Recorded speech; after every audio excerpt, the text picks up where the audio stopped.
ब्रह्मपुरी से बीजेपी पार्षद राजकुमार बल्लन ने दिया बीजेपी से इस्तीफा। राजकुमार बल्लन ने थामा आम आदमी पार्टी का हाथ, अंतरकलह को बताया जा रहा है जिम्मेदार।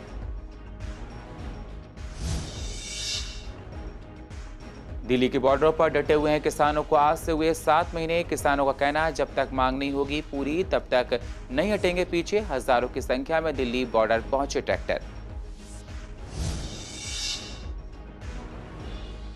डेल्टा प्लस वेरिएंट मिलने से बड़ी मुश्किलें। डेल्टा प्लस वेरिएंट को देखा जा रहा है तीसरी लहर के रूप में। तीसरी लहर को लेकर स्वामी दयानंद अस्पताल ने बढ़ाए आईसीयू बेड।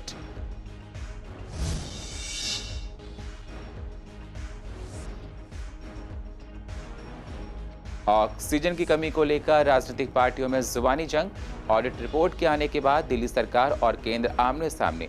सेकेंड वेव में ऑक्सीजन की कमी से कई लोगों की हुई थी मौत। और गीता कॉलोनी में पुलिस ने पकड़ा जुआरियों को। कई दिनों से कॉलोनी में खेला जा रहा था जुआ। पकड़े गए जुआरियों से पुलिस कर रही है पूछताछ।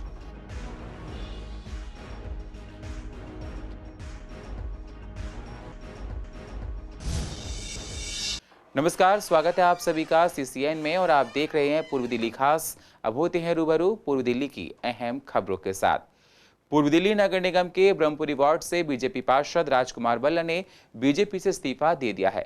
पार्षद राजकुमार बल्लन का कहना है कि बीजेपी की कार्यशैली तय किए गए अपने रास्ते से भटक गई है, जिसके चलते वो बीजेपी का दामन छोड़ रहे हैं। वहीं आम आदमी पार्टी की नीतियां और केजरीवाल सरकार के कामों से प्रभावित होकर उन्होंने आपका हाथ थाम लिया है। राजकुमार बल्लन जी आम आदमी पार्टी ज्वाइन कर रहे हैं।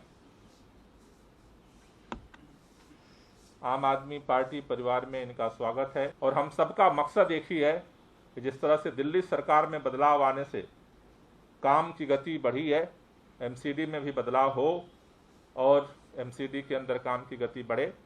तो आज मैं राजकुमार बल्लन जी का पार्टी में स्वागत करता हूं।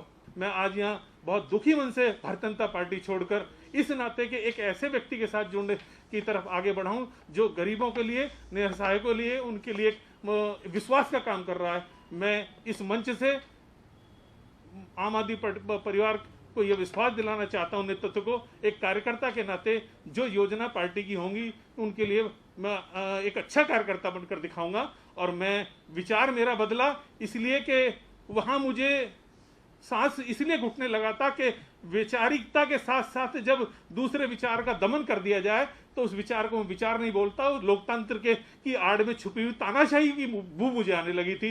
इस नाते आज मैं यहाँ हूँ। ये मुझे इस बात की खुशी भी हो रही है कि मुझे परिवार का हिस्सा बना लिया गया है, लेकिन कहीं ना कहीं उस परिवार को जहाँ मैंने 35 साल दिए हैं उसकी पीड़ा भी मैं साथ लेकर आ रहा हूँ। लेकिन मैं आपको भरोसा दिलाता हूँ गोपाल राय जी, आपके सिपाही के नाते मैं जिस योजना से अरविंद भाई की योजना दिल्ली के लोगों के लिए है, मैं सिपाही की तरह काम करूंगा और एक अच्छा सिपाही बन के कोशिश करूंगा कि आप सबका हृदय जीत कर और लोगों के लिए वो कार्य कर सकूं जो भावना पार्टी के कार्यकर्ता से होती है, मैं पूरी करने की कोशिश करूंगा। केंद्र सरकार ने नए कृषि कानून को लेकर चल रहे किसानों के आंदोलन को 7 महीने हो चुके हैं, लेकिन अभी तक इस मामले का हल नहीं निकल पाया है। इसी को लेकर शनिवार को देश के कई राज्यों में किसान विरोध प्रदर्शन भी कर रहे हैं। हरियाणा और पंजाब में बड़ी संख्या में किसान इस आंदोलन में हिस्सा ले रहे हैं। आपको बता दें, कल से गाजीपुर बॉर्डर पर ट्रैक्टरों का आना फिर से शुरू हो गया है। किसान नेता राकेश टिकैत का कहना है कि आज से किसानों को यहां पर डटे हुए 7 महीने पूरे हो चुके हैं, लेकिन सरकार हमारी सोच भूल चुकी है। केंद्र सरकार ये भ्रम अपने दिमाग से निकाल दे कि किसान वापस लौट जाएंगे। अगर किसानों की मांग पूरी नहीं हुई तो हम सालों तक यहाँ पर डटे रहेंगे। सरकार ने अभी तक किसानों के साथ सिर्फ और सिर्फ छलावा किया है। अभी दिया नहीं गया ज्ञापन। तो क्या वजह रही जो ज्ञापन लिया नहीं गया? पुलिस प्रशासन के द्वारा मैं हूँ। प्रशासन ये चाहता है कि हमें दे दो और ये हुई थी बात कि गवर्नर से बात करवा दो मीटिंग। अगर ज्ञापन नहीं लिया जाता है तो आगे की क्या रणनीति है? अभी मीटिंग कर रहे हैं हम। दिल्ली में एंट्री करने का क्या इरादा है? क्योंकि आपका खासकर जो ट्वीट होता है वो 26 तारीख को लेकर जबरदस्त ट्वीट रहते हैं कि 26 तारीख हर महीने आती है। हाँ, तो 26 तारीख हर महीने में बताओ भाई, कैलेंडर में से 26 तारीख को कैसे नहीं मिटवाए? तू क्या संदेश देना चाहते हैं आप 26 तारीख से? अभी मीटिंग करेंगे और उसमें फिर बताएंगे कि आज का क्या हो रहेगा। अच्छा, कहाँ पर ज्ञापन रोका गया है? देहरादून में और यहाँ पर दिल्ली में और जगह सब जगह हुई है। आगे की रणनीति क्या, खासकर आंदोलन तेज करने की बात कही? हाँ, आंदोलन तो तेज हुई। आंदोलन तेज हो रहा कोई है। डेट डिसाइड हुई है क्या दिल्ली में अभी एंट्री करने नहीं, की? अभी नहीं। ये तो 26 तारीख को आंदोलन शुरू हुआ था और 26 तारीख रोज हर महीने आती है। उसी हिसाब से जो है ट्रैक्टर का आवागमन और किसानों का आना जाना लगा रहेगा। सरकार इतने नहीं सुनेगी, 2024 हो 2022 हो तो ये आंदोलन तो खत्म नहीं होने वाला। हाँ, वो सब एक रणनीति बनाई जा रही है।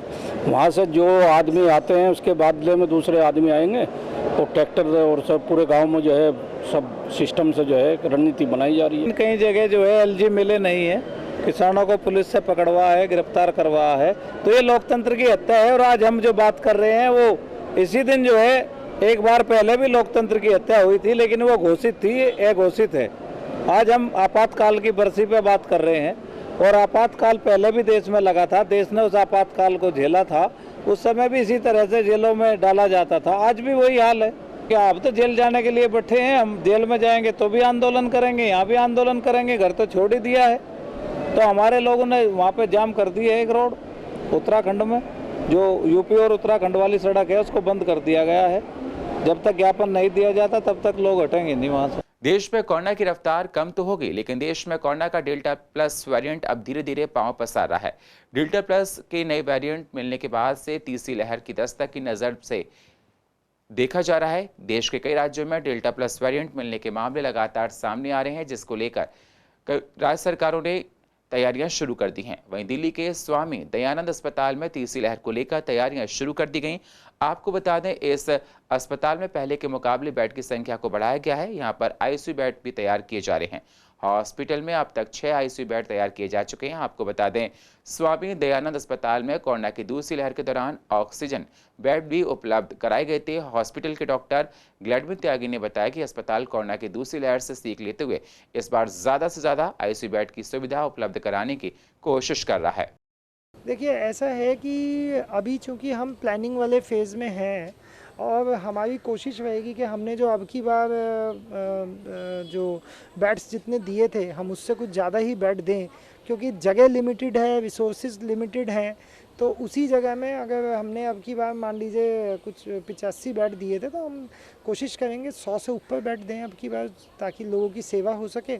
और उसमें क्योंकि इस बार कुछ आईसीयू के बेड्स, हमारी पुरानी आईसीयू टूट गई थी, नई आईसीयू तब तक रिपेयर नहीं हुई थी, तो हम इसकी अब की बार आईसीयू भी एक प्लान कर रहे हैं। देखिए, ऐसा है कि ओपीडी तो हमने बीच में बंद की ही नहीं थी, बिल्कुल पूर्ण सिरे से तो बंद नहीं की थी, लेकिन फेज़ मैनर में इसको चालू किया था। इस टाइम जैसे पहले ओपीडी चलती थी ठीक उसी तरीके से ओपीडी चालू हो चुकी है और आज की डेट में ओपीडी में आने वाले लोगों की संख्या लगभग 900,000 के करीब है। और जो टाइमिंग्स हैं, क्योंकि इतने लोगों को टैकल करने के लिए अगर मान लीजिए गर्मी का मौसम है, सुबह सुबह लोग आते हैं, तो उसके उनकी सुविधा को देखते हुए सुबह का जो रूटीन टाइम था वही चालू कर दिया गया। सुप्रीम कोर्ट की तरफ से बनाई गई ऑडिट कमेटी की रिपोर्ट आने के बाद राजनीतिक पार्टियों में आर पार देखी जा रही है। सेकेंड वेव में ऑक्सीजन की कमी से काफी लोगों को परेशानी हुई थी, बहुत से लोगों की मौत हो गई थी। हमने पूर्व दिल्ली के उन अस्पतालों के डॉक्टर से बात की जिन्होंने ऑक्सीजन की किल्लत अपने अस्पतालों में देखी। कई लोगों को ऑक्सीजन की किल्लत की वजह से अस्पताल में भर्ती नहीं कर पाए। क्या कह रहे हैं डॉक्टर अनिल गोयल और डॉक्टर गौतम सिंह, जरा आप भी सुनिए। दिल्ली ने चाहे डिमांड 1100 मीट्रिक टन कही, लेकिन उसको करीब 400 मीट्रिक टन की आवश्यकता थी, उससे ज़्यादा दिल्ली में ऑक्सीजन मिल रही थी। सुप्रीम कोर्ट कमेटी की रिपोर्ट आने के बाद एंड पॉइंट तक ऑक्सीजन वो पहुंची नहीं। इसका मतलब सप्लाई चेन में प्रॉब्लम है। या दिल्ली के 13 ज़िले हैं तो उनमें किस तरह से डिस्ट्रीब्यूशन होना चाहिए था, सप्लाई होनी चाहिए थी। तो ये सब कारणों को डीप में जाना पड़ेगा। ये एक कारण अब इसका मतलब हो सकते हैं। दिल्ली को अपनी ऑक्सीजन जनरेट करनी पड़ेगी, जो मुझे लगता है उस दिशा में भी काम हो रहा है। इंडिविजुअल अस्पताल भी कर रहे हैं और गवर्नमेंट लेवल पर भी करना पड़ेगा। 400 मीट्रिक टन की ज़रूरत पड़ी इस बार, और हम करते हैं उसको 700-800 भी पड़ सकती है अगर मान लीजिए थर्ड वेव आया और बहुत ज़्यादा हो, तो उतनी ऑक्सीजन जनरेशन का दिल्ली में प्रावधान होना चाहिए, वो करना होगा। एज अ हॉस्पिटल ओनर हम लोग ये रियलाइज कर रहे थे जब सेकेंड वेव कोविड की चल रही थी, उस समय में जिस हिसाब से दिल्ली सरकार डिमांड कर रही थी ऑक्सीजन की, उतनी डिमांड नहीं थी।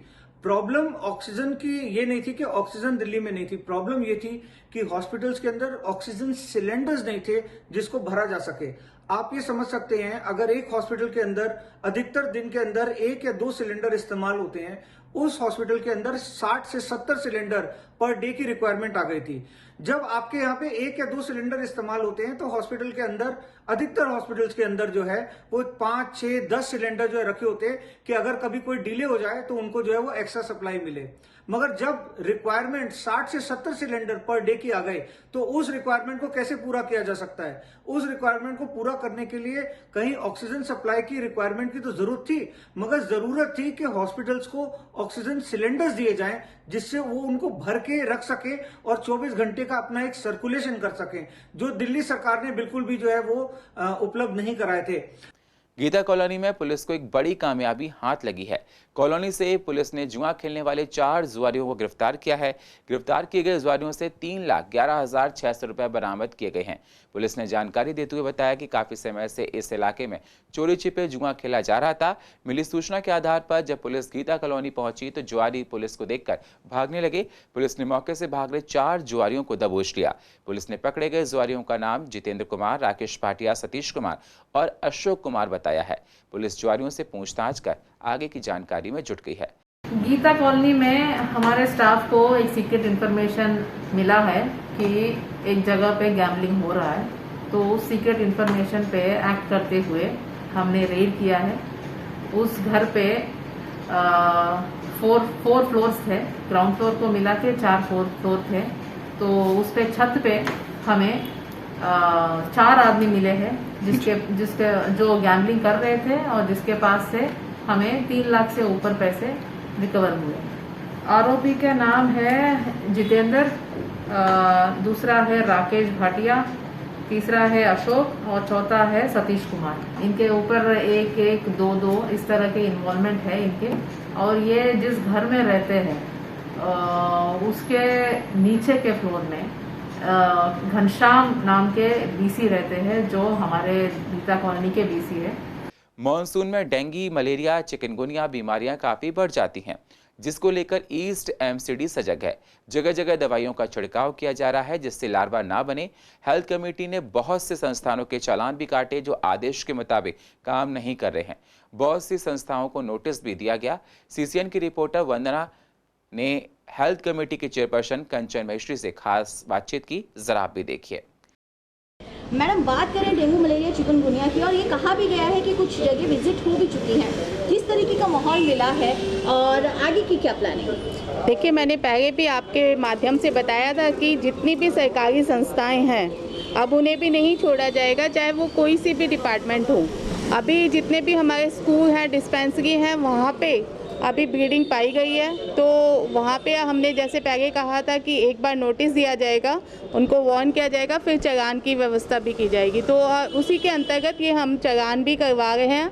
और एक बात तो इससे साफ स्पष्ट है, जो लोग कहते हैं कि काम नहीं होगा, वो आके देखें, जब कर्मचारी जा रहे हैं तभी ये सारी चीज़ें सामने आ रही हैं। और निश्चित रूप से इससे कहीं ना कहीं हमारी पूर्वी दिल्ली नगर निगम की जनता को फ़ायदा होगा कि जहाँ पे भी हमारे अगर स्कूल वगैरह बंद है, अगर वो खुलते भी हैं, डिस्पेंसरी में लोग जाते हैं, अस्पताल में लोग जाते हैं, तो उनको डेंगू, मलेरिया, चिकनगुनिया से बचाव के लिए वहाँ पे फ़ायदा पहुँचेगा। कोई भी हो, किसी की भी गलती हो, उसके लिए जनता क्यों भुगतान करे। इसके अंतर्गत हम अपना, अगर कहीं पे भी हमें ब्लीडिंग मिल रही है तो निश्चित रूप से वो संस्था उसके लिए उत्तरदायित्व होगी, क्योंकि उन्होंने अपने यहाँ पे ध्यान नहीं दिया। इतनी बार इतने हमारा अवेयरनेस के कार्यक्रम चलते हैं, सब चीज़ें होती हैं, परंतु फिर भी वो सोचते हैं कि हम तो सरकारी डिपार्टमेंट से हैं तो हमारा क्या होगा, परंतु ऐसा नहीं है। निश्चित तौर पे जहाँ पे भी हमें ब्लीडिंग मिलेगी वहाँ पे चालान किया जाएगा। अभी सरकारी संस्थाओं के ये जितनी भी हैं वहाँ पे हम लोगों की चेकिंग चल रही है। तो डेंगू, मलेरिया, चिकनगुनिया पर किस तरह से काबू पाया जा सकता है, इसकी बात तो की है, लेकिन आपको ये भी बता दें कि लगातार इसके लिए हर डिपार्टमेंट के स्कूल हो, कॉलेज हो, अस्पताल हो, डिस्पेंसरी हो या फिर मेट्रो की वो साइट जहां पर कंस्ट्रक्शन वर्क चल रहा है, काम चल रहा है, तमाम ऐसी जगहों पर विजिट की जा रही है। ब्रीडिंग पाई जा रही है तो चालान जो है वो भी निगम की ओर से भेजे जा रहे हैं, ताकि डेंगू, मलेरिया, चिकनगुनिया की बीमारी ज़्यादा से ज़्यादा ना फैल सके और इस पर निगम द्वारा काबू पाया जा सके।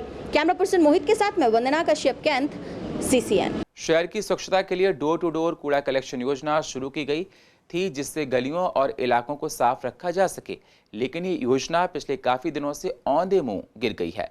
दरअसल पूरा मामला वेस्ट आजाद नगर का है, जहां पर पिछले काफी दिनों से डोर टू डोर कूड़ा कलेक्शन करने वाली गाड़ियां नहीं आ रही हैं, जिसकी वजह से इलाके में रहने वाले लोगों को काफ़ी परेशानियां हो रही हैं। लोगों का कहना है कि गाड़ियां नहीं आने की वजह से जगह जगह कूड़े का ढेर जमा हो गया है, जिससे स्वच्छता को गहरा झटका लगा है। वहीं कुछ लोगों ने अलग से सफाई कर्मियों से कूड़ा उठवा रहे हैं ताकि गंदगी ना हो। कूड़े की गाड़ी तो आती ही नहीं है, काफ़ी दिन से नहीं आ रही, 15-20 दिन हो गए हैं।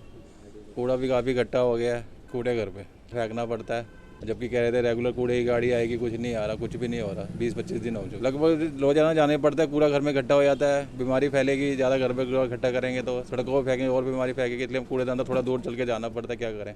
यहाँ तो कोई गाड़ी नहीं आ रही, 15-20 दिन हो गए, अब आती नहीं कोई भी। रोड पार करके कूड़ेदाना फेंक के आते हैं, कूड़े को बहुत दिक्कत होती है। रोड पार करने में कितनी ट्रैफिक होता है, कई बार फंस जाते हैं ट्रैफिक के अंदर, तो नहीं जा पाते हैं, फिर खड़ा होना पड़ता है 10-15 मिनट। प्राइवेट रिक्शे वाले पैसे लेते हैं और संख्या बढ़ाई जाए, रोजाना गाड़ी आनी चाहिए यहाँ पे, जिससे कि परेशानी खत्म हो जाएगी, बीमारी फैल सकती है और क्या काफ़ी परेशानी इनसे दिक्कत चल रही है। और जिस तरीके से दिक्कत चल रही है, गर्मी का माहौल है, इस समय डेंगू वगैरह के भी चांसेस ज़्यादा होते हैं। जहाँ कूड़ा इकट्ठा होगा वहाँ ज़्यादा मच्छर वगैरह भी होंगे, तो कहीं ना कहीं जल्द से जल्द MCD को ये चीज़ पूरी करनी चाहिए। जहाँ इसकी मिसअंडरस्टैंडिंग हो रही है कूड़े की गाड़ी की या वटेवर जो भी हो रहा है, उसको जल्द से जल्द इन्हें पूरा करना चाहिए। ये ईस्ट आजाद नगर है, गली नंबर 16 है। यही हो रहा है कि कोई प्राइवेट वगैरह आते हैं, उन्हें लोग पैसे वगैरह देते हैं। लोगों की शिकायत भी है कि यहाँ कूड़े वगैरह की दिक्कत हो रही है। फिर भाई बड़ा कूड़ेदान बनवाया, वहीं जाते हैं और जल्द से जल्द इन्हें, मैं तो यही कहूँगा कि जो भी इनकी मिसअंडरस्टैंडिंग हो रही है आपस में गाड़ी की, जो भी हो रही है, वो इन्हें पूरी करनी चाहिए। 15-20 गाड़ी, हाँ कूड़ा इकट्ठा होता है, ऑफकोर्स है,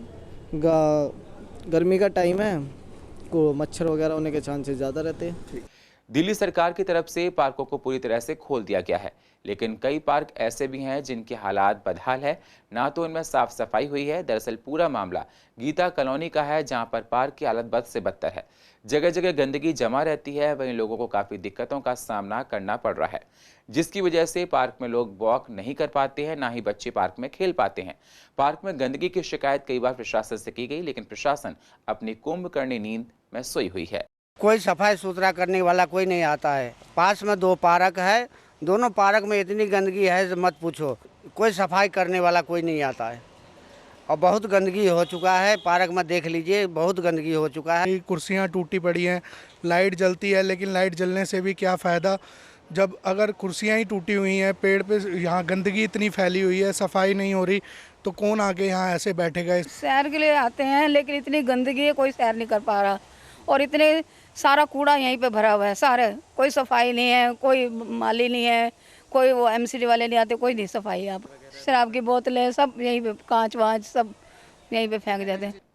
मॉनसून कुछ दिनों बाद दिल्ली में दस्तक देने वाला है, जिसको देखते हुए ईस्ट MCD नालों की सफाई करने में लगी हुई है। सिल्ट को निकालकर नाले साफ किए जा रहे हैं। पार्षदों का कहना है कि काफ़ी नाले साफ हो चुके हैं, बाकी का काम किया जा रहा है। हम चाहते हैं कि इस बार बरसात में जल भराव की परेशानी लोगों को ना उठानी पड़े।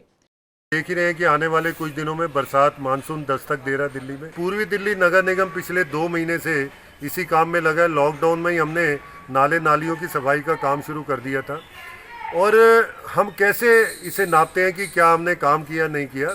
जो जितनी गाद जो नालों से निकलती है वो गाद सिंगोला नरेला के पास जाती है और वहाँ वेइंग ब्रिज है, उससे मेजर करते हैं कितनी गाद हमने निकाली, उसका एक एनुअल टारगेट हम लेते हैं। हम ही नहीं लेते, दिल्ली सरकार के जो डिपार्टमेंट है PWD, फ्लड इरिगेशन, जल बोर्ड, DDA, इन सबको टारगेट दिया जाता है। इस साल जो MCD का टारगेट था, EDMC का, वो टारगेट था 50,000 मीट्रिक टन का। 85,000 मीट्रिक टन गाद निकालकर सिंगोला में पहुंचा चुके हैं। अपने टारगेट से 150% से ऊपर गाद हमने इस बार निकाली है। लेकिन वहीं अगर हम PWD की बात करें, अपने टारगेट से आज भी वो बहुत पीछे है। सिर्फ 41,000 मीट्रिक टन गाद निकाल के वो सिंगोला में भेज चुके हैं, क्योंकि ये सारा सरकारी रिकॉर्ड रहता है। मेरे वार्ड में जितने भी नाले हैं, चाहे वो मास्टर प्लान रोड हो, चाहे वो कच्चा नाला हो या छोटे नाले हो, मेरे निर्माण विभाग द्वारा एक बार 100% सारे साफ कर दिए गए हैं। लेकिन जो कच्चा नाला है उसमें पीछे से फ्लोटिंग आती है, तो उसे बार साफ करने की जरूरत पड़ती है और वो कार्य हमारे निर्माण विभाग के द्वारा बखूबी निभाया जा रहा है। मैं बहुत बहुत धन्यवाद करती हूँ निर्माण विभाग का कि उनके द्वारा 100% मेरे नाले साफ किए गए। बहुत बहुत धन्यवाद।